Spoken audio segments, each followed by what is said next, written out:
When a black SUV with tinted windows pulls up to a tiny yellow house in Hayward, California, every Christmas morning, the neighbors don't think much of it. They see a tall man step out, plain gray hoodie, old jeans, a beanie pulled low.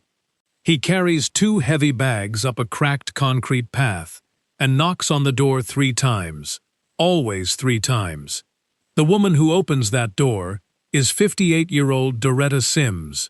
She works before sunrise. She takes the bus. She makes a hot dinner every single night, even when her feet are killing her. She is one of the most remarkable women on her street, and she has absolutely no idea that anyone outside of it knows her name. She looks at the tall man on her porch and thinks, church volunteer maybe, someone kind, someone who got her address from a list. She has no idea she is looking at one of the most famous athletes on the planet. She has no idea his name is Steph Curry. And for 4 Christmas mornings in a row, she invites him in, cuts him a slice of sweet potato pie, and they sit at her kitchen table and just talk. Like 2 ordinary people, like neighbors. No cameras, no crowd, no headlines, just pie, and a secret that nobody in that house is telling. But here is the part that will stop you cold. There is a boy in that house who knows exactly who is sitting at their kitchen table. He has known from the very first visit. He has been keeping this secret for 4 years. And the reason he kept it, the real reason, the one that explains everything, starts with a 9-year-old boy in a gym, a lopsided basketball, and 6 words he said to Steph Curry the first time they ever met. 6 words that made one of the greatest basketball players in history stand completely still. 6 words that Curry has said he will never forget for the rest of his life. We are not telling you those words yet, because those 6 words only hit the way they are supposed to hit when you know the whole story. When you know what this family went through. When you know what Curry lost, what this boy survived, and why a tiny yellow house in Hayward became the one place on earth that a 4-time NBA champion chooses to be on Christmas morning. This story is about basketball, the same way the sky is about clouds. It is really about something much bigger than that. And if you want to know what those 6 words were and why they changed everything, you need to stay right here and watch this whole video. Because when you find out, you are not going to see this story the same way again.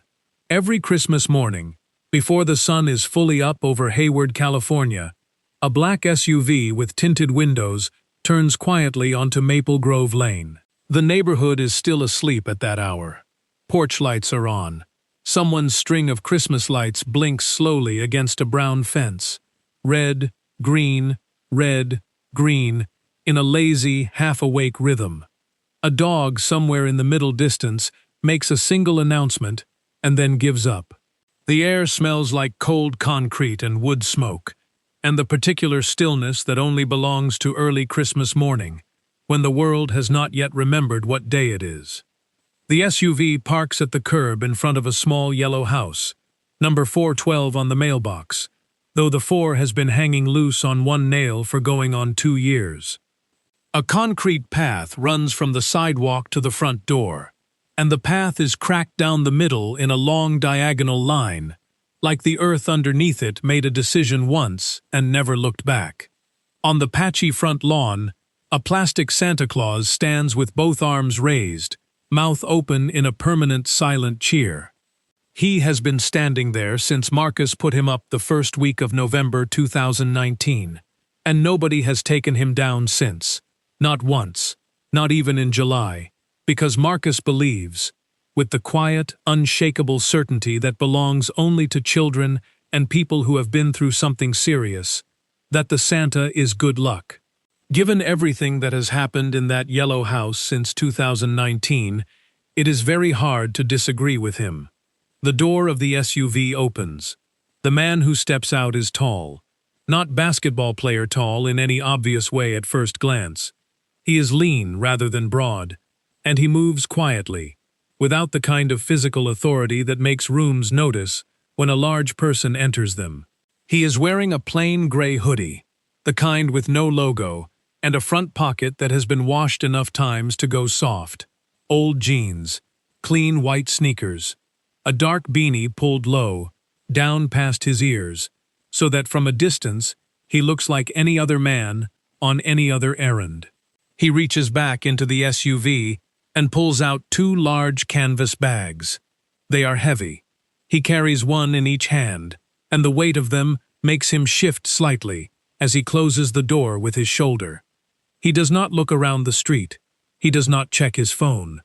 He simply walks up the cracked concrete path toward the front door of the small yellow house, the way a person walks toward something they have been walking toward for a long time and know by heart.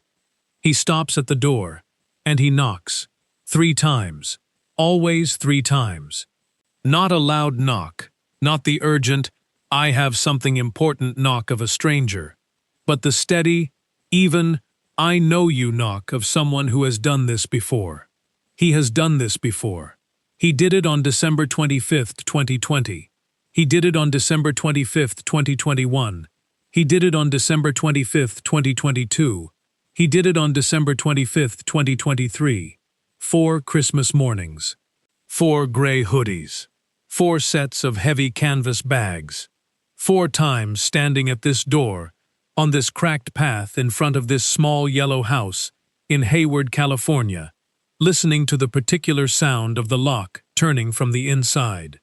And for every single one of those 4 mornings, the woman who opened that door had absolutely no idea who he was.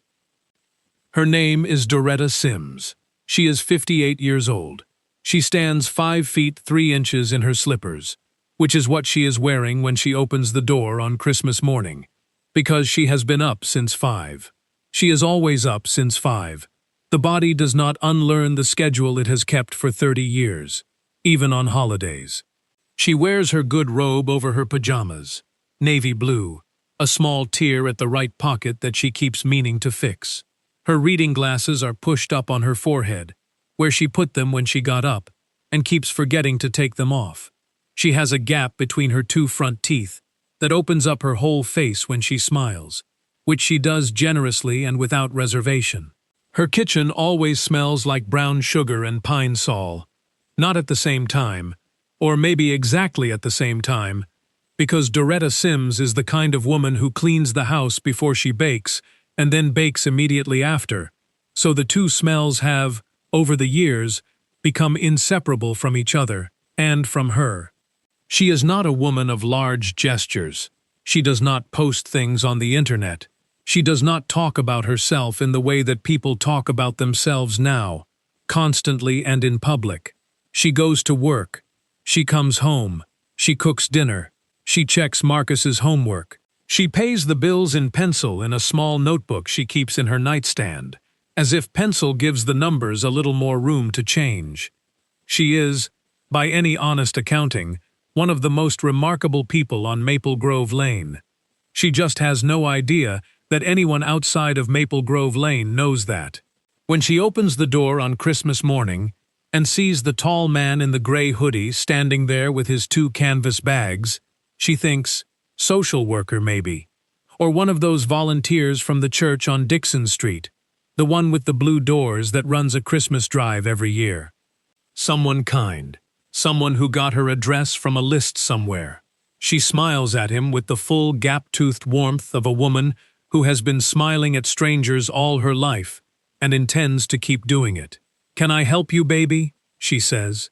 The man smiles back. It is a particular kind of smile. Warm but slightly careful. The smile of someone who has thought about this moment and decided, ahead of time, to be ordinary in it. "My name is Stephen," he says. "I'm a friend of Marcus's. I just wanted to drop some things off." She lets him in. She gives him sweet potato pie. She has no idea, not even a shadow of an idea, that she is sitting across her kitchen table from a man who owns 4 NBA championship rings, who has broken the all-time NBA three-point record not once but twice, who has a signature shoe that has been in production for over a decade, whose full name is Wardell Stephen Curry II, and whose face is known, with some confidence, to roughly half of the sporting world. She has no idea. She thinks he is a very kind young man who showed up on Christmas morning with groceries and gifts and a genuine interest in her sweet potato pie recipe. She is not wrong about any of that. She is simply missing about 400 million other things. Here is what you need to understand before this story goes any further. This is not a story about basketball. It is not a story about fame or charity or what happens when a celebrity decides to do something good and tells the world about it. It is not that kind of story at all. This is a story about a boy named Marcus Elroy Sims, who was 9 years old when it started, and 14 when the secret finally came out. A boy with a stutter and a hole in his sneaker, and a lopsided basketball, and an absolute, bone-deep refusal to quit. A boy who, at 11 years old, turned around in a gymnasium and saw the greatest shooter in the history of the sport standing 10 feet away, and whose first words were not about basketball. And to understand why those words, 6 of them, just 6, made a grown man stand very still and decide to keep coming back to a small yellow house in Hayward every single Christmas for 4 years. You have to go back. You have to go back to the fall of 2019, to a neighborhood recreation center on Dixon Street, to a 9-year-old boy who was, without any question, the worst basketball player anyone had ever seen, and who was smiling like it was the best day of his life. The Dixon Street Recreation Center is not a place that shows up in travel guides. It is not the kind of gym that gets featured in documentaries about the next great basketball talent coming out of the Bay Area. The floor has a scuff pattern so deep and layered that it functions less as a surface and more as a record. Every pivot, every sneaker drag, every falling child who got back up has left something behind on that wood. The scoreboard on the east wall stopped working in 2017, and nobody has fixed it because the youth leagues that use the gym on weekends have gotten comfortable keeping score in their heads. The bleachers fold out from the wall on a hinge system that makes a sound like a ship in bad weather every single time.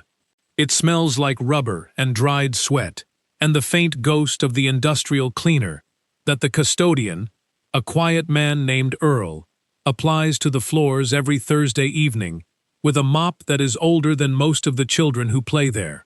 It is, in other words, exactly the kind of gym where something real can happen. Because the gyms that look like something, the shiny ones with the good lighting and the electronic scoreboards and the polished maple floors that smell like new wood, those gyms have a way of making kids perform, of making them aware of the gap between what they are and what the room expects them to be. The Dixon Street Gym does not expect anything. It just opens its doors and lets you in. Marcus Elroy Sims arrived on a Tuesday evening in October 2019 with no plan, no permission, and no business being there. He was supposed to be at home on Maple Grove Lane doing a math worksheet that his 4th-grade teacher, Mr. Dennis Boateng, had sent home with a sticky note attached that said, "Please finish before Wednesday." Marcus, in handwriting so neat it looked like a font. Marcus had stared at that worksheet for 22 minutes. He had written his name at the top. He had chewed his pencil eraser down to the metal ring. He had decided, with the particular logic of a 9-year-old who has reached his absolute limit, that fresh air was a medical necessity. He had walked 6 blocks to the Dixon Street Rec Center because it was warm inside and it was free, and because somewhere in the back of his mind, the part that was always thinking about basketball, he had calculated that the older kids who used the main court on Tuesday evenings would be wrapping up around 7, which meant the side basket near the emergency exit might be open. It was open. He found a ball in the rack near the door. It was the worst ball in the rack, slightly lopsided from a slow leak that nobody had bothered to fix, so that when it bounced it came back at a small angle every time, like it was trying to have a private conversation with the floor. He took it to the side basket, and he began. And here is the thing about Marcus Sims at 9 years old and a basketball. He was genuinely, thoroughly, almost impressively bad. His dribble was a series of hopeful suggestions rather than a controlled act. The ball went where it wanted. His footwork was the kind of footwork that would have made a coach close their eyes and breathe slowly through their nose. His shot, the thing he had been practicing in front of the bathroom mirror every single morning for 8 months. The thing he had rebuilt from watching Stephen Curry's shooting form on YouTube until he could describe the wrist angle and the leg bend and the release point in his sleep. His shot looked, in live practice, almost nothing like it did in his head. The ball hit the back of the rim. It hit the side of the backboard. It missed everything twice in a row. It went in once, ricocheted out, and seemed to change its mind. In 2 hours of practice that Tuesday evening, Marcus Sims made 11 baskets. He attempted somewhere near 240 shots. He chased the lopsided ball across the gym floor no fewer than 11 times when it rolled away mid-dribble, making a long, slow arc toward the far wall like it was trying to escape. He dropped his inhaler twice. The blue one, the rescue inhaler he kept in the front pocket of his hoodie, and each time he picked it up without breaking his rhythm, took a quick puff, put it back, and returned to the baseline. He did not stop smiling. Not once. Not for 2 full hours. Not after the missed layup. Not after the ball bounced off his own foot. Not after the shot that hit nothing at all and made a sound against the gym wall like a quiet embarrassment. He smiled like this was the best day of his life. Like this was exactly where he was supposed to be. Like 11 baskets out of 240 was a beginning worth being proud of. Terrence Webb had been the Dixon Street Rec Center supervisor for 6 years when Marcus Sims walked into his gym that Tuesday evening. He was 34 years old, broad-shouldered, unhurried, with close-cut hair going gray at the temples earlier than he would have liked. He had played basketball at Cal State East Bay, Division II, not the glamour level, but real ball, competitive ball, the kind where you learn that talent alone does not get you through a game or a season or a life. He had graduated in 2009 with a degree in kinesiology and a clear-eyed understanding that his playing days were finished, and he had spent the 15 years since then in community work, most of it in gyms like this one. He had seen a lot of kids. He had seen talent, real, obvious, stop-what-you're-doing talent, walk through the doors of Dixon Street maybe 6 or 7 times in 6 years. He had seen athleticism and speed, and the kind of natural coordination that cannot be taught. What he had seen far less often was what he saw when he walked in to lock up at 8:45 p.m. and found Marcus Sims still at the side basket, still shooting, still smiling. He stood by the door and watched for 3 full minutes without saying anything. He watched Marcus miss 14 shots in a row. He watched him retrieve the lopsided ball each time without a single change in expression. He watched him reset to the same spot on the floor after every miss, line up his feet, bring the ball up, and try again, with the exact same careful deliberateness as the first attempt. Not frustrated. Not performing for anyone. Just trying, genuinely and completely. Because trying was the point. Terrence Webb had a name for what he was looking at. He had developed it over 15 years of watching children in gyms, and it was not a technical term, and it was not in any coaching manual. He just called it real. Most kids, when they miss, lose something. A degree of investment, a fraction of belief. You can see it happen. The posture changes. The effort becomes slightly less than it was before. They are still trying, but they are also, quietly, protecting themselves from the trying. Marcus was not doing that. Marcus had no protective layer at all. He was fully, dangerously, beautifully in it. Every single shot, as if each attempt were the first.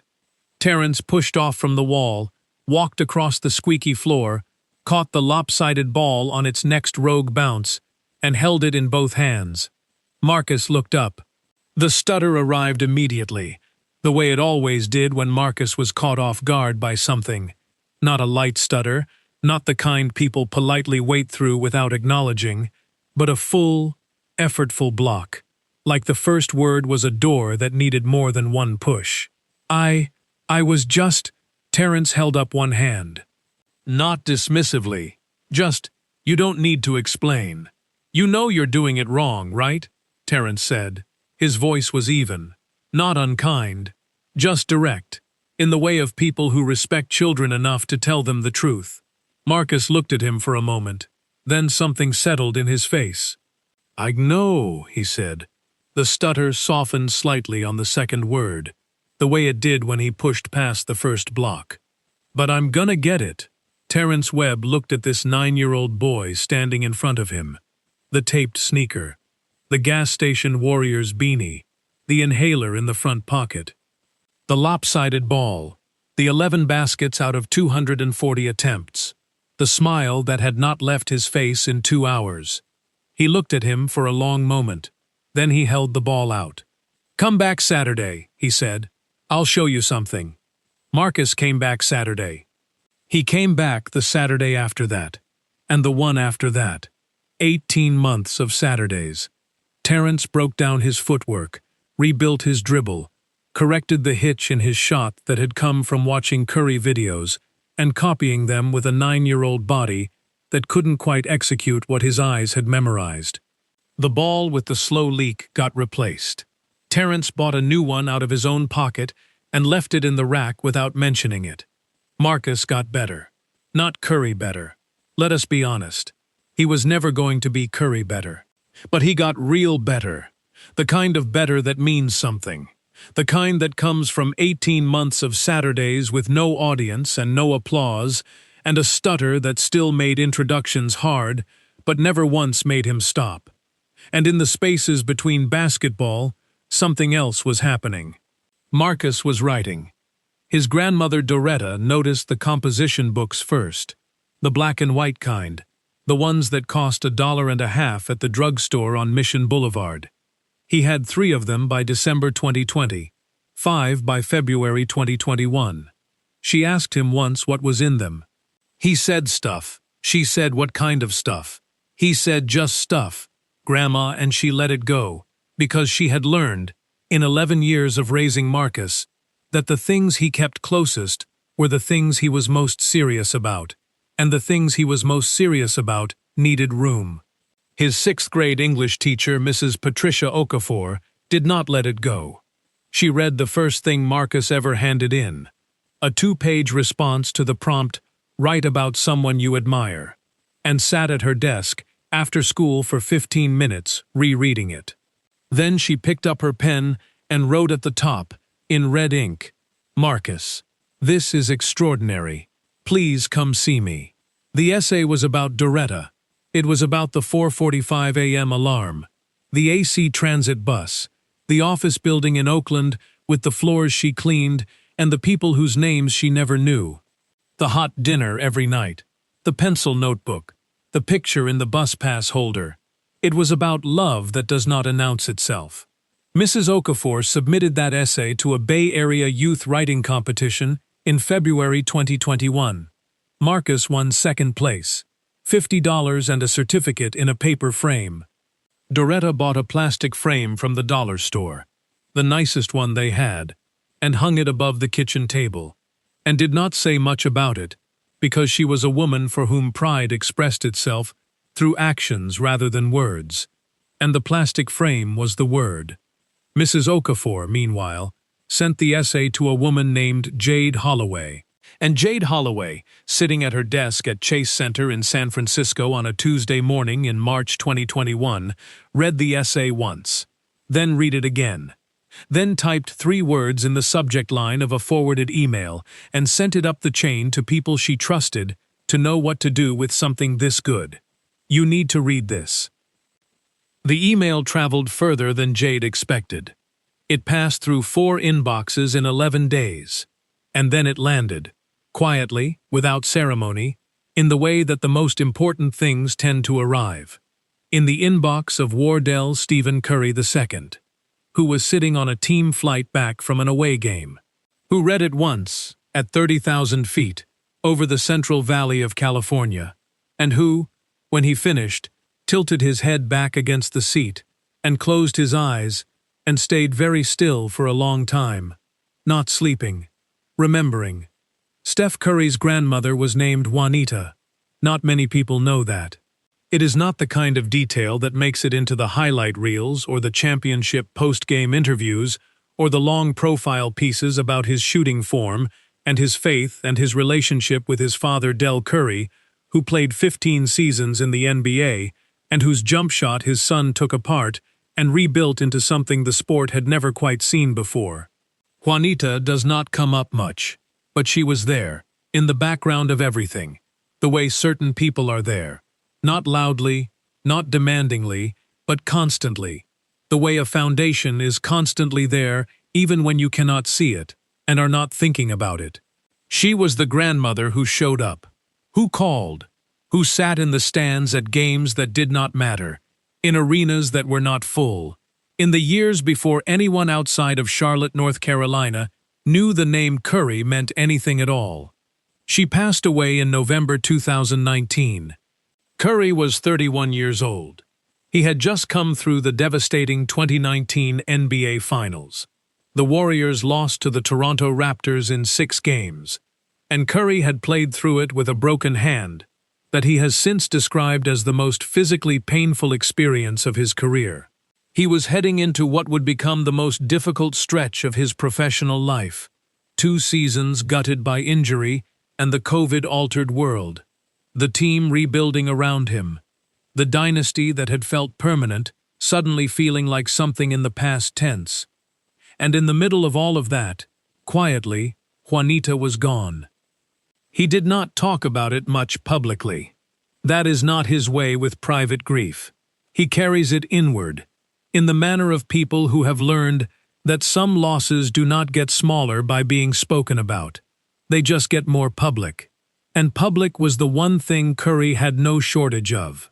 Public was, in fact, the thing that made private grief so hard to tend to. Because the season does not stop. The cameras do not stop. The questions do not stop. So the grief went into that interior room, the one with the door kept mostly shut, and life continued around it. Until a Tuesday in March 2021, at 30,000 feet over the Central Valley of California, when an essay written by an 11-year-old boy in Hayward quietly opened that door. Curry read the essay twice on the plane. The second time, he read it slowly, the way you read something when you are not reading for information anymore, but for something else, something harder to name. His teammate sitting across the aisle later said he glanced over at one point and saw Curry with his head tilted back, eyes closed, jaw working in that particular way of a person holding something together by will alone. He was not sleeping.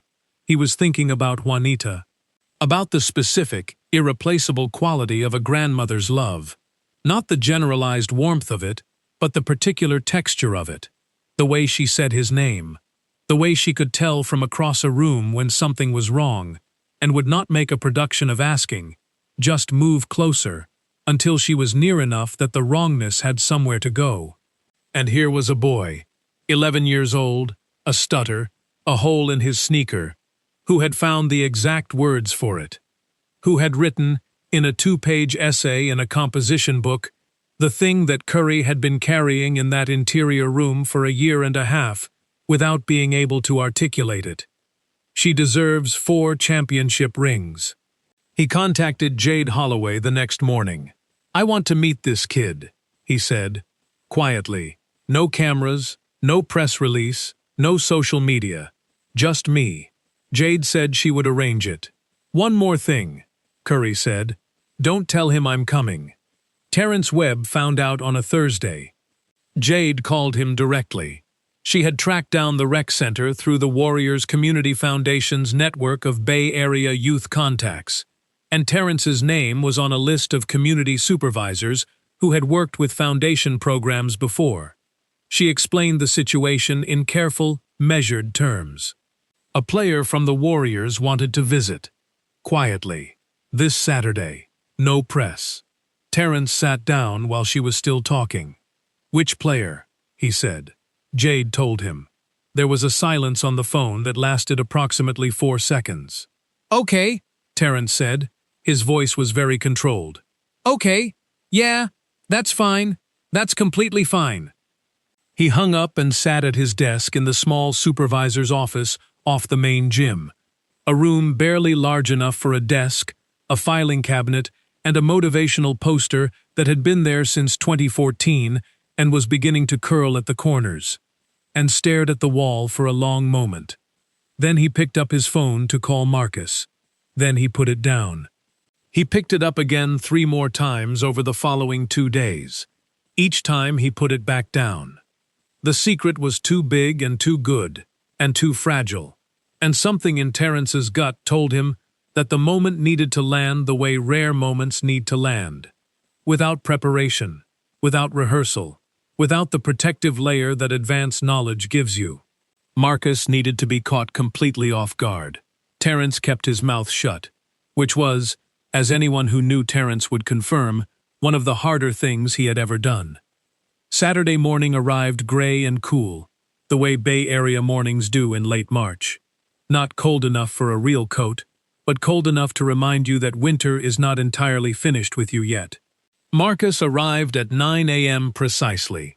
He was always early. Doretta had instilled in him, through years of example rather than instruction, the belief that being on time was a form of respect, and being early was a form of love. He came in through the side door, the one that stuck slightly and required a shoulder, dropped his bag against the bleachers, and looked at Terrence. "You okay?" Marcus asked. "You look weird." "I look fine," Terrence said. "Warm up on the side court." Marcus looked at him for 1 more second with the evaluating expression of a child who knows an adult is not telling him something, but cannot yet identify what. Then he shrugged, picked up a ball, and went to the side court. He began his warm-up, same as always. Ball handling first, the crossover, the between the legs, the behind the back that still needed work. Then footwork at the elbow. Then shooting from the right wing, working left, the way Terrence had drilled him. He was focused, completely inside the routine. At 9:22 a.m., the gym door opened. Marcus had his back to it. He was at the right wing, holding his follow-through, wrist bent, fingers pointing down, the form Terrence had spent 18 months installing, and the ball dropped through the net cleanly. He pumped his fist, a small private celebration, the kind you do when nobody is watching. Then he heard Terrence's voice. It was calm, almost too calm, the specific calm of a person who has rehearsed their calm because they knew they were going to need it. "Marcus," Terrence said, "turn around." Something in those 2 words, not the words themselves but the weight underneath them, the carefully contained enormity, made Marcus go still for just a half second before he turned. He turned around. Steph Curry was standing 10 feet away. He was in a plain gray hoodie, dark joggers, clean sneakers. He was holding a basketball in one hand, fingers spread across the seams in that loose, familiar way. The way he holds a ball the same on a practice court and in a finals game, because a basketball has been an extension of his hand since he was old enough to palm one. He was smiling.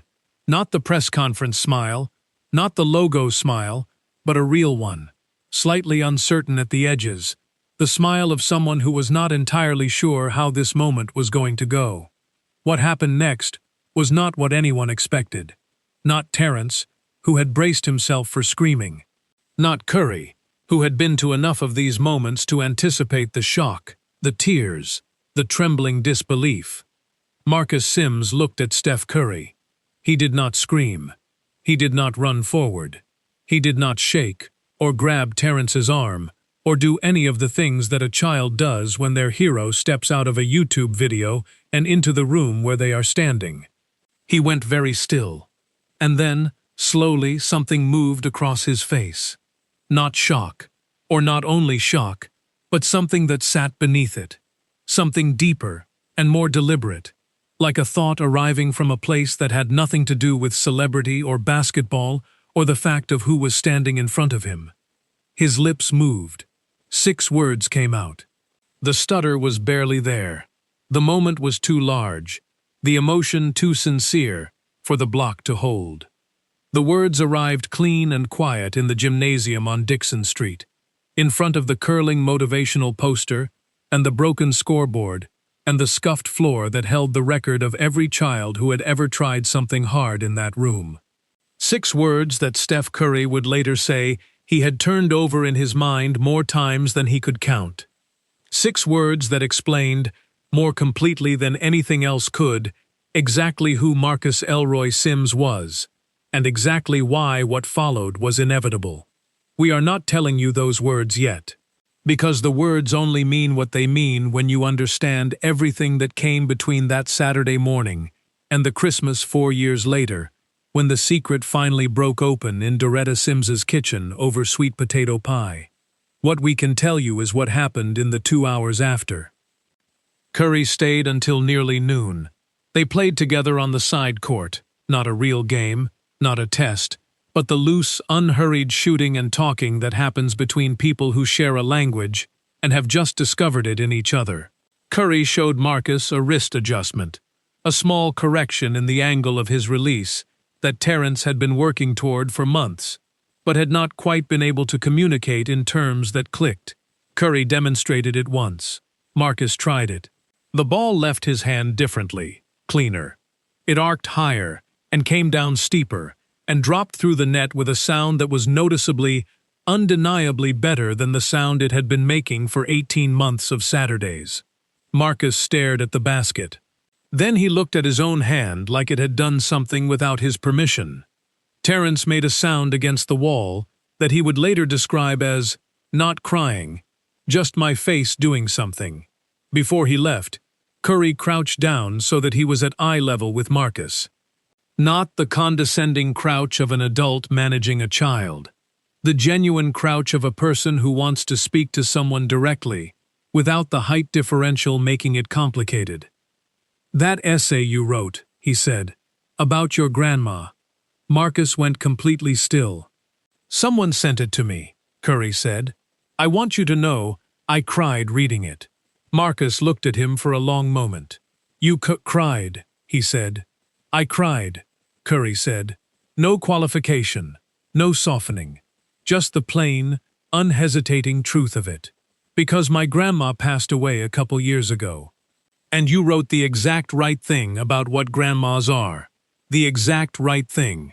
The gym was quiet around them. Earl's mop leaned against the far wall. The broken scoreboard held its permanent 0. Outside, a car passed on Dixon Street, and the sound of it was very far away. Is your grandma doing okay? Curry asked. She all right? She's tired, Marcus said. The stutter was almost gone. It did that sometimes, softened to near nothing in moments of absolute sincerity, as if the emotion cleared the path that nerves usually blocked. But she's always okay. She doesn't really have another setting. Curry nodded slowly. He stayed in that crouch for a moment longer than was strictly necessary, and in that extra moment was something that Terrence, watching from across the gym, would think about for a long time afterward. It was recognition. The specific, wordless recognition that passes between two people who have loved the same kind of person. The tireless, self-erasing, championship ring-deserving kind.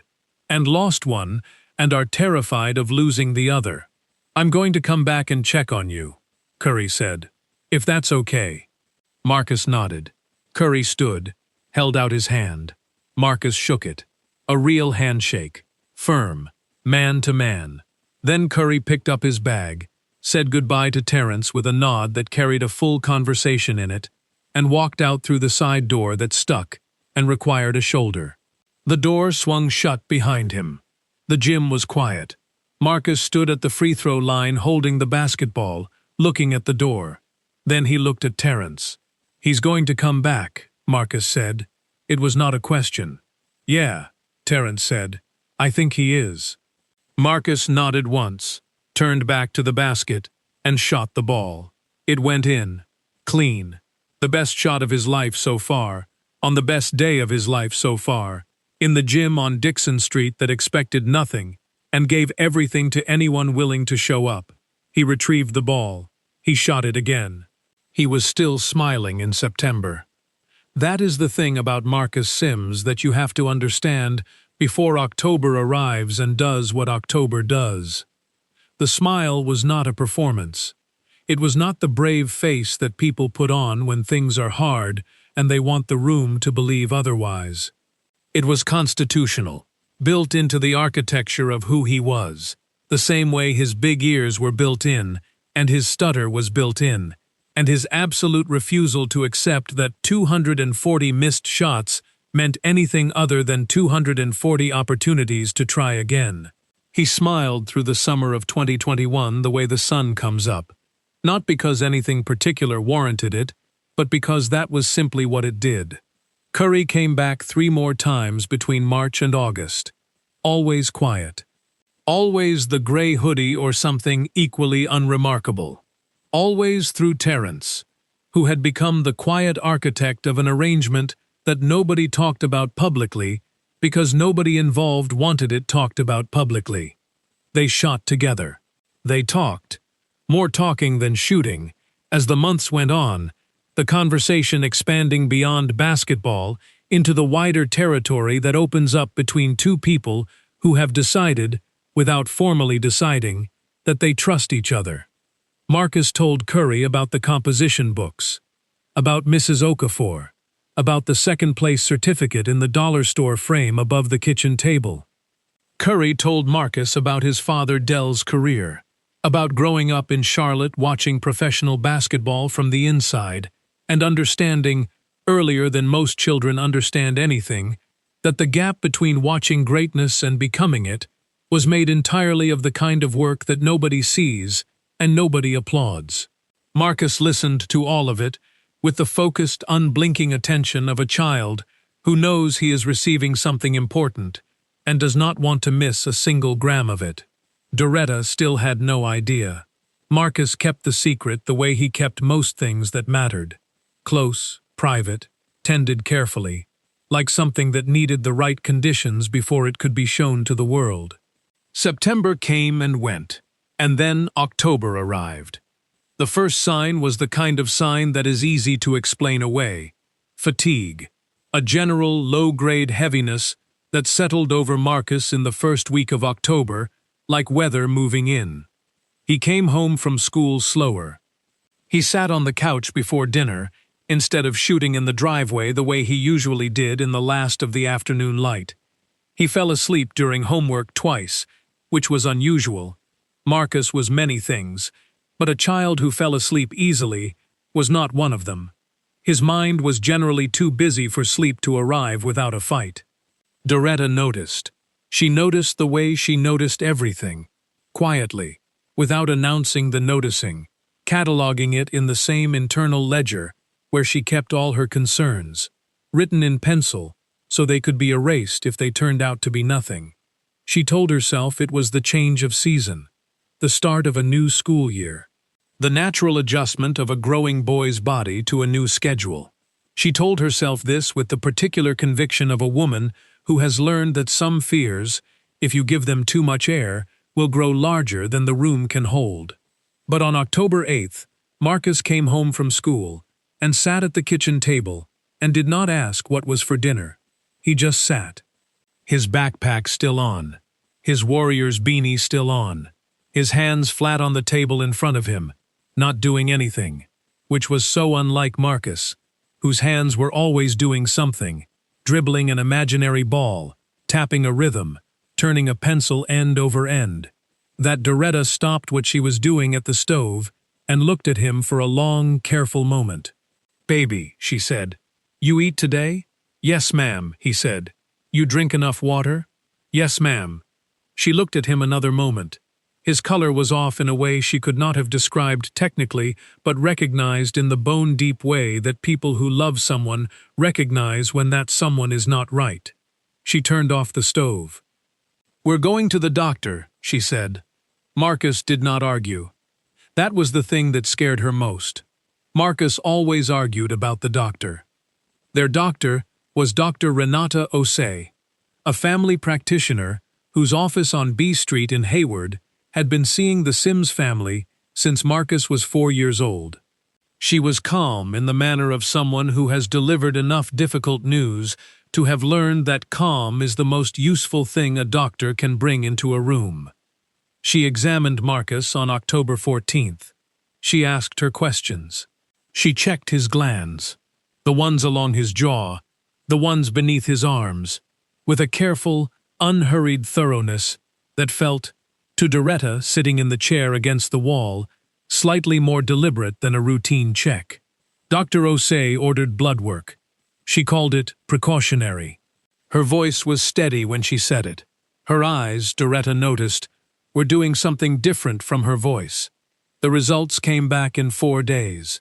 Dr. Osei called on a Tuesday morning while Marcus was at school and asked Doretta to come in. Not Marcus, just Doretta. Doretta sat on the edge of her bed after the call and breathed in and out for 60 seconds, counting the breaths the way she had learned to do years ago, when the hard things came and the body needed reminding that it knew how to keep going. Then she put on her good coat and took the bus to B Street. The referral came immediately. A pediatric oncology specialist at USSF Benioff Children's Hospital, Oakland, on Broadway, a long gray building with wide glass doors, and a children's mural on the lobby wall that was painted in colors so deliberately cheerful they had the opposite effect on the adults who walked past them. The appointment was October 24th. More blood work. A bone marrow test that Marcus endured with a silence so complete and so controlled that the nurse, Cynthia Ibarra, a broad-shouldered woman with natural hair and the specific, practiced warmth of someone who has sat with frightened children for many years, leaned over afterward and said quietly, "Mr. Sims, you are one of the toughest people in this building, and I mean that including the doctors." Marcus almost smiled at that. Almost. The results took 5 days. On October 29, 2021, Doretta Sims sat in a small consultation room at UCSF Benioff Children's Hospital, Oakland, across from a pediatric oncologist named Dr. Samuel Adichie. He was a careful, precise man with round glasses and a way of speaking that was both completely honest and completely gentle, as if he had spent years finding the exact tone that could carry hard truth without dropping it. He told her that Marcus had acute lymphoblastic leukemia. The words went into the room and changed its shape. Dr. Adichie explained, carefully, thoroughly, with the round glasses and the gentle voice, that all was the most common childhood leukemia, that the treatment protocol was well established, that with the right chemotherapy regimen, survival rates were high, above 90% in pediatric cases with Marcus's profile. Doretta heard the numbers. She heard the survival rates. She heard the word treatable, used 3 times. What she also heard, underneath all of it, was the sound of her world shifting on its foundation, not collapsing, not breaking entirely, but moving in that deep subterranean way that means nothing will be quite level again, that you will always feel, from this point forward, the slight tilt of the ground beneath your feet. She did not cry in the office. She thanked Dr. Adichie. She shook his hand. She asked 2 questions, practical ones, about timing and next steps, and wrote the answers in the small notebook she kept in her coat pocket. She held Marcus's hand in the waiting room after, while he sat beside her in his warrior's beanie, looking at the fish tank in the corner, with the careful, private expression of a boy who had understood more of what was said in that room than the adults might have intended. On the bus home, she sat by the window and watched Hayward pass outside the glass. The storefronts, the intersections, the ordinary Tuesday afternoon life of a city that did not know and could not know what was sitting on that bus with her. At her stop, she stepped down onto Maple Grove Lane. She stood still for a moment on the sidewalk. She looked at the yellow house, the loose number 4 on the mailbox, the plastic Santa already standing on the lawn because Marcus had asked to put him up early that year, had said it with such quiet eagerness that she had said yes immediately without thinking, had even helped him find the extension cord. She looked at that Santa for a long moment. Then she straightened her coat, walked up the cracked path, and went inside. She made dinner: baked chicken, rice, green beans from the can, because she always kept 3 cans in the back of the pantry, for the nights when everything else was too much. She set the table. She called Marcus to eat. She listened to him tell her about something that happened at school, a story about his friend Deshawn, and a misunderstanding involving a basketball and the gym teacher's coffee cup. And she laughed in the right places and asked the right questions. She did not tell him what she knew, not that night. She would find the words tomorrow. She would find the way to say it that gave him the truth, without making the truth the only thing in the room. Tonight, she just needed him to be okay, to eat his chicken, to laugh about Deshawn and the coffee cup. To be 11 years old at her table in the house on Maple Grove Lane, with the Santa on the lawn and the certificate in the dollar store frame on the wall. Just tonight, she could carry the rest of it alone for one more night. She was Doretta Sims. She had another setting. She just never let anyone see it. November arrived the way bad months sometimes do. Not all at once, but in increments, each day asking a little more than the day before. Marcus was told on a Saturday morning. Doretta sat across from him at the kitchen table with her hands flat on the surface, the same way his hands had been flat 2 weeks earlier, when she knew something was wrong and could not yet name it. She told him plainly. In the honest and unglamorized way, she told him everything, because she had always believed that children who are protected from hard truth are not actually protected. They are just given less time to prepare. She told him the name of it. She told him it was serious. She told him the doctors were good and the treatment was strong, and the numbers were in his favor. Then she told him she was not going anywhere. Marcus listened to all of it without speaking. When she finished, he was quiet for a long moment, looking at the certificate in the dollar store frame on the wall above the table. The second-place certificate from the Bay Area Youth Writing Competition. His name printed on it in a font that looked important. Then he looked back at Doretta. "Are you scared?" he asked. She looked at him steadily. "Yes," she said. Because she had promised him, without ever formally promising, that she would never lie to him about the things that mattered. Marcus nodded slowly, as if her honesty was itself a form of reassurance. Proof that the ground was still under them, even if it was tilted. "Me too," he said. Then he reached across the table and put his hand over hers. 11 years old. Leukemia diagnosis. 2 days of processing it alone in his room with his composition books. And he reached across the table to comfort her. Doretta Sims, who had another setting that she never let anyone see, excused herself to the bathroom for 4 minutes. When she came back, her eyes were dry, and dinner was on the stove, and they did not speak of the fear again for a long time.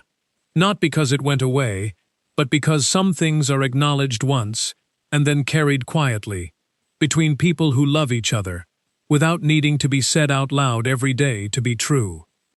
Treatment began in the 2nd week of November. The chemotherapy protocol for Marcus's AL diagnosis was intensive in the first phase, what the doctors called induction therapy, the 4-week period designed to drive the leukemia into remission by going after it with everything available. It was hard on his body, in the specific, grinding way that chemotherapy is hard.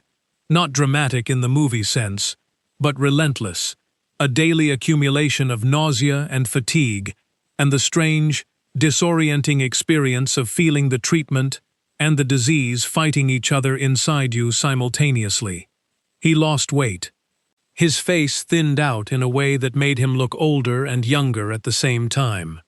Older because illness does that, strips away the softness, leaves the bone structure more visible. Younger because without the animation of his usual energy, he looked fragile in a way that 11-year-olds should not look. He lost his hair in the 3rd week of November. He had been warned. The doctors had explained it carefully. Nurse Cynthia had talked him through it with her particular combination of honesty and warmth, telling him exactly what to expect and exactly how many of her other patients had come through the other side of it looking, in her professional opinion, pretty great. None of the preparation made it easier when it actually happened. It was the eyebrows that got him, not the hair on his head, that he had mentally prepared for, had even told Deshawn about in advance so Deshawn would not react badly when he saw it, which was the kind of considerate forward thinking that characterized Marcus in everything. The head hair he had made his peace with. But the eyebrows disappeared on a Tuesday morning, and Marcus stood in the bathroom looking at his own reflection for a long time, and the face looking back at him was a face he did not recognize, and that, the not recognizing himself, was the thing that finally broke through the composure he had been maintaining with both hands since October 29th. Doretta heard him from the kitchen. She came to the bathroom door but did not open it. She stood outside it, her hand flat against the wood, and waited. She did not say anything. She did not knock or offer comfort through the door in words, because she understood, with the deep, particular intelligence of a woman who has loved this specific child for 11 years, that what he needed in that moment was not her voice, but her presence, the knowledge that she was on the other side of the door, that the door was the only thing between them. After a few minutes, the sounds stopped. The door opened. Marcus looked at her. His face was dry. His chin was steady. "I look weird," he said. "You look like you," she said. He thought about that. "Terrence said I don't need eyebrows if I have the beanie," he said. "Terrence is a wise man," Doretta said. Marcus almost smiled, then fully smiled. The gap-toothed smile he had inherited from her without either of them choosing it. The smile that opened his whole face regardless of what the face had just been doing. He put on the Warriors beanie, the real one, from the team store that Terrence had bought him, and went to eat breakfast. Jade Holloway told Curry on November 9, 2021. She had found out through the Warriors Community Foundation's network. A social worker connected to the foundation had flagged the Sims family as a household experiencing medical hardship, without identifying Marcus by name in the initial report. Jade had connected the dots herself. She called Curry on a Tuesday afternoon while he was at the Chase Center practice facility. He listened without interrupting, which was how he listened to things that required his full attention. When she finished, there was a brief silence. "What does that family need?" he said. The answer, assembled carefully by Jade over the following week, through quiet inquiries and the Community Foundation's existing support network, was both specific and significant. The medical copays were accumulating faster than Doretta's budget could absorb them. The gas bill had slipped behind. There were transportation costs. The bus fare to Oakland for treatment days added up over weeks and months into a number that required its own line in the pencil notebook. Doretta had not told anyone. Not the social worker. Not her co-workers at the office building in Oakland. Not her sister in Fresno who called every Sunday and asked how things were going and received the same answer every time. "We're managing. Marcus is strong. We're okay." She was writing the numbers in pencil and staring at them, and believing, by sheer force of will, that they would eventually resolve themselves.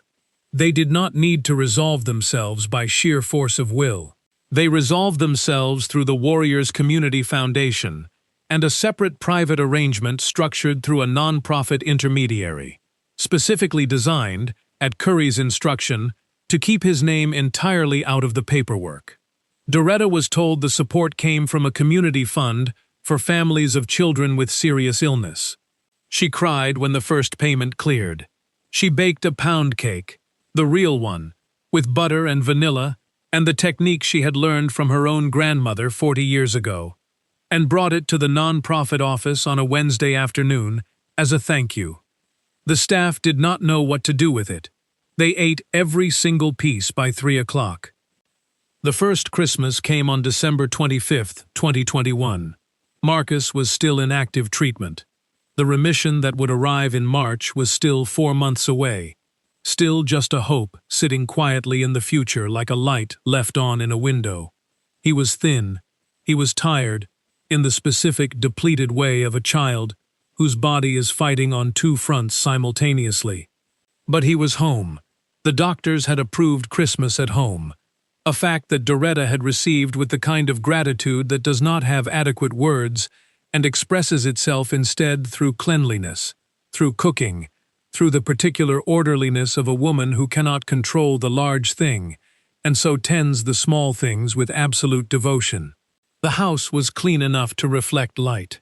The plastic Santa was on the lawn, arms raised, mouth open in his permanent silent cheer. At 9 a.m., someone knocked 3 times on the front door.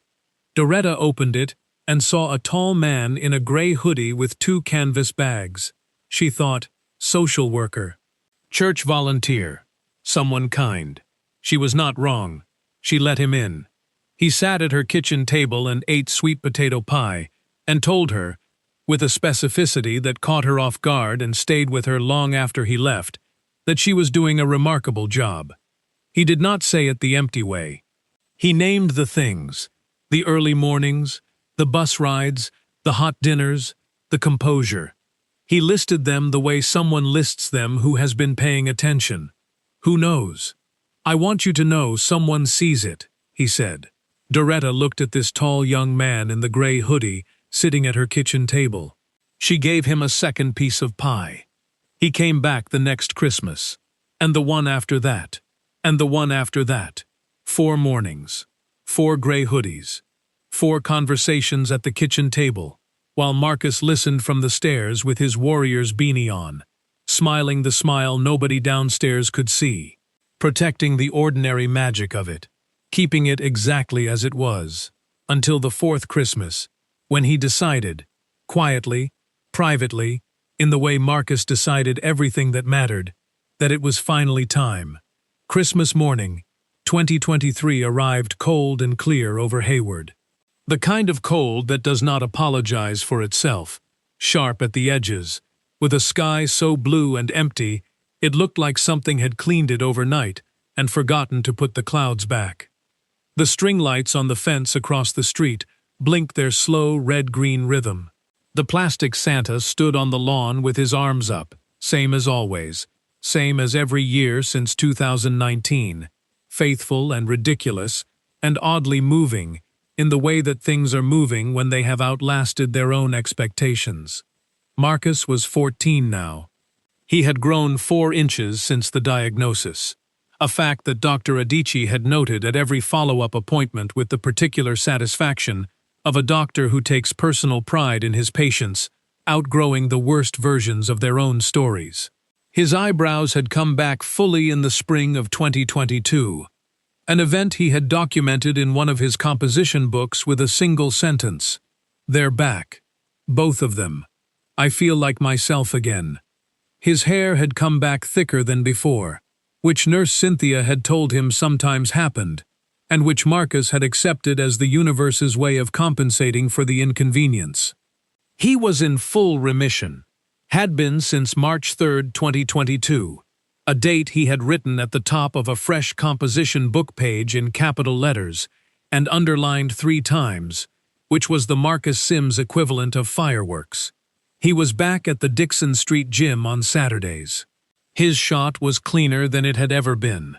The wrist adjustment Curry had shown him on that first Saturday in March 2021 had become so thoroughly integrated into his mechanics that he no longer thought about it consciously, the way you stop thinking about breathing once you've been doing it long enough. Terrence had started letting him run drills with the younger kids on Saturday mornings, a development that Marcus took seriously enough to write notes about in a composition book afterward. He was writing better than ever.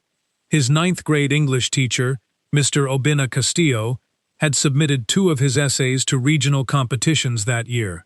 He had won both of them. He was, by every measure that mattered, okay.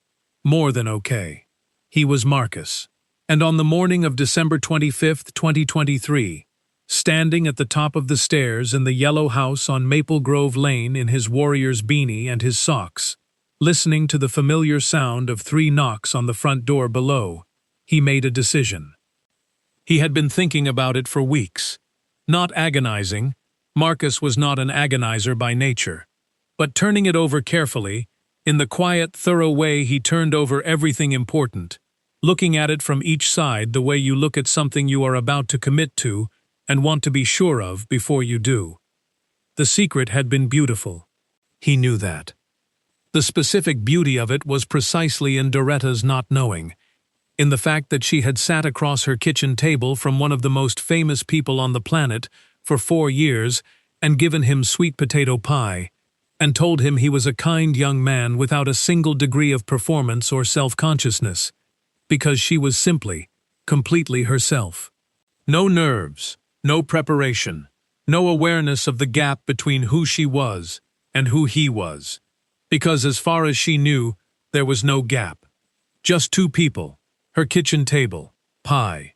Curry had told Marcus once, in the 2nd year of visits, that those Christmas mornings were among the most grounding hours of his entire year. Most of the time, Curry had said, people know who I am before I walk in the room, and that knowing, it changes things, changes how they talk, what they say, what they don't say. Your grandmother just talks to me, like a person. I can't tell you how rare that is. Marcus had understood. He had protected it because he understood. But something had shifted this fall, something quiet and certain, the way the important shifts always were with Marcus. He had been working on a new essay, the longest thing he had ever written, 12 pages in a composition book, about illness and recovery and what it means to be seen by someone when you think you are invisible.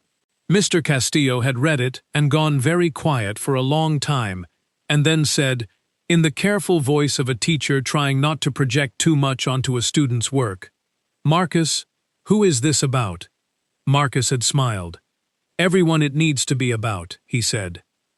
The essay was his way of understanding what the past 4 years had meant, and in the understanding of it, he had arrived at a conclusion that felt true in the way only a few things in his life had felt true. Bone deep, unargued, simply there. Doretta deserved to know. Not because the secret had been wrong. It hadn't been. The secret had been its own kind of gift. 4 years of unself-conscious Christmas mornings that neither of them could have manufactured if they had tried. But Doretta had spent 4 years being seen without knowing she was being seen. And there was something incomplete about that, something that needed to be finished. She deserved to know that the man at her table had chosen her kitchen, specifically, deliberately, out of all the places he could have been on Christmas morning, because of what she had built, because of who she was. Because an 11-year-old boy had written 4 pages about her, and the words had traveled through 11 inboxes and landed in the right place and changed something. She deserved to know she had done that her life had reached that far. The knock came at 9 a.m., 3 times, as always. Doretta was already up. Of course she was already up. She had been up since 5. The body does not change. And she was in her good robe with her reading glasses pushed up on her forehead, and the kitchen smelling of brown sugar and pine sol in the particular combination that meant Christmas at 412 Maple Grove Lane. She opened the door. The tall man in the gray hoodie stood on the cracked path with his 2 canvas bags, the blue winter sky enormous behind him, the plastic Santa to his left with both arms raised. She smiled at him with the full gap-toothed warmth. "Right on time," she said. "Come in, out of that cold." He came in. He set the bags down in the hallway. He sat at the kitchen table while she cut the pie. Sweet potato, always sweet potato. She had started making it 2 days before Christmas, specifically so it would be ready. And they talked the way they always talked, easy and unhurried, about the neighborhood, and the weather, and how Marcus was doing in school. And then Marcus came downstairs. He was in his warrior's beanie and his socks, and he was 14 years old, and 4 inches taller than the last time, and the eyebrows were fully present and accounted for. He came down the last 3 steps and stopped at the bottom of the staircase and looked across the kitchen. He looked at Curry, then he looked at Doretta, then he looked back at Curry, and in that look, in the quiet, deliberate signal that passed between them, the signal that Curry had been waiting for without knowing he was waiting for it, everything was decided.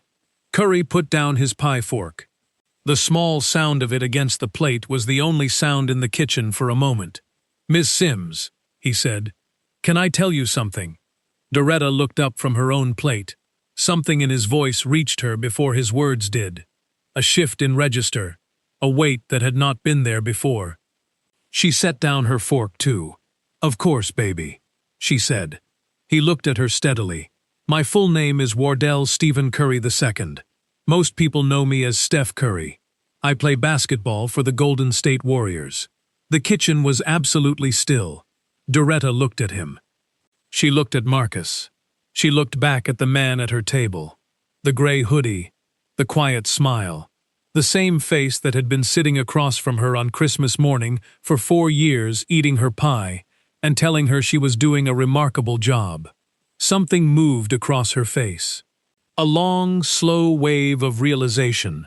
Not shock exactly, because shock is fast, and this was something that moved more like understanding, like a picture coming into focus from the outside in. "The basketball player," she said. "Yes, ma'am." She looked at Marcus. Marcus looked back at her with the expression of a person who has been holding something carefully for a long time, and has finally, with great deliberateness, set it down. "Marcus Elroy Sims," she said, in the voice, the grandmother voice, that is not quite anger and not quite disbelief, but is the specific frequency that only exists in the space between the two.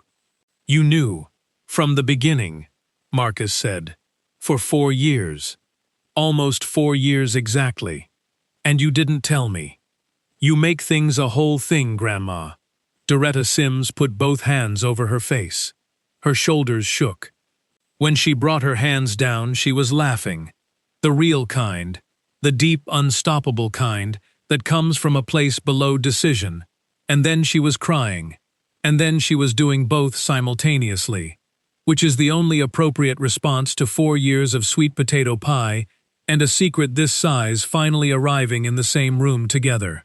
Curry was laughing too, softly, with his whole face. When Doretta had herself mostly reassembled, she looked at him directly across the table. The reading glasses were still pushed up on her forehead. Her good robe was still on. The kitchen still smelled like brown sugar and pine sol. "Why?" she said. Not accusatory, not performing, just asking. The plain, sincere way she asked everything. "Why would you keep coming here? Why would you do all of this?" Curry was quiet for a moment. Not the quiet of someone searching for words. The quiet of someone making sure the words they already have are the right ones. "In March 2021, he said, "I read an essay your grandson wrote, about you, about the bus, the early mornings, the hot dinner every night, the picture in the bus pass holder." He paused. "He wrote that you deserved 4 championship rings." Doretta's hand went slowly to her mouth. "He wrote that?" she said. "He wrote that. And the reason I kept coming..." Curry steadied something in himself, something that moved briefly across his face before he brought it back. "My grandmother's name was Juanita. She passed in November 2019. She was exactly the kind of person who did everything and asked for nothing. And after she was gone, I realized I had not shown up enough. I was always about to do more, and I ran out of time to do it." He looked at Doretta without looking away. "Marcus gave me a chance to get that right. Coming here is not charity, Ms. Sims. I need to be here. You remind me what matters. Every single year you remind me what matters." The kitchen held all of that. The blue Christmas sky sat in the window above the sink. Then Doretta reached across the table and took his hand in both of hers. The gesture of a woman who does not make small gestures, who saves them for when they are exactly right. "Baby," she said, You have been sitting at my table eating my pie for 4 years. That means you are family. I don't care about basketball. I care that you are family. And now we go back. Back to March 27th, 2021. The Dixon Street Rec Center. The scuffed floor and the broken scoreboard and the curling motivational poster. The moment Marcus turned around and found Steph Curry standing 10 feet away with a basketball and a real smile. The 6 words. Marcus looked at Curry. This man who had materialized from every YouTube video, every bathroom mirror hand shimmy, every gas station beanie, and electrical taped sneaker. And his first thought was not about basketball. It was not about himself at all. His first thought was about the woman in the small yellow house on Maple Grove Lane, who woke up at 4:45 every morning and made hot dinner every night, and kept a picture of him in her bus pass holder, and wrote numbers in pencil in a notebook by her bed, and had never once, in 11 years, let him see the setting she kept hidden. Marcus looked at Curry and said, with barely a stutter, clear and certain and completely unsurprised by his own words, "She's going to love you." Not, "I can't believe you're real." Not, "Oh my God, it's Steph Curry." Not even, "Hi, she's going to love you." At 11 years old, face to face with his hero, his first instinct was to give something to his grandmother. Curry stood very still when he heard it. Later, much later, in a conversation with Terrence that Terrence has never forgotten, Curry said, "That was the moment. Right there. 6 words and I knew. I knew I had to keep coming back. Because that kid is the best person I have ever met in my life." He paused, then said the last part quietly, like a thing being confirmed rather than announced, and he learned every bit of it from her. In January 2024, the Warriors Community Foundation announced a new scholarship fund supporting Bay Area youth writers in medical recovery. The fund was named the Marcus and Juanita Fund. One name for a 14-year-old boy in Hayward who filled composition books during chemotherapy. One for a grandmother in Charlotte who passed away in November 2019 before she could know how far her love had traveled. Doretta Sims attended the announcement ceremony at Chase Center in San Francisco. She wore her good coat, the warm one with the good buttons, the one that had come in a canvas bag on a Christmas morning from a man she thought was a church volunteer. She sat in the front row with her reading glasses on and her hands folded in her lap, and the particular expression of a woman who is trying very hard not to make a whole thing of something, and is failing, and is fine with that. Marcus sat beside her in his Warriors beanie. He was wearing real sneakers. Both of them. No electrical tape anywhere. After the ceremony, Doretta found Curry near the exit. She had brought a container from home, wrapped in foil, still warm from the morning. Sweet potato pie. He took it with both hands. He ate every bite before he left the building. And that is the story of the tiny yellow house on Maple Grove Lane. A grandmother who never stopped showing up. A boy who survived the impossible and still thought of someone else first. And a man who found his way back to something he thought he had lost, by knocking on a stranger's door 3 times every Christmas morning. This story did not happen in an arena. It did not happen on a highlight reel. It happened at a kitchen table, over sweet potato pie, in a house small enough to miss if you blinked driving past it. And it is one of the most important stories we have ever told on this channel.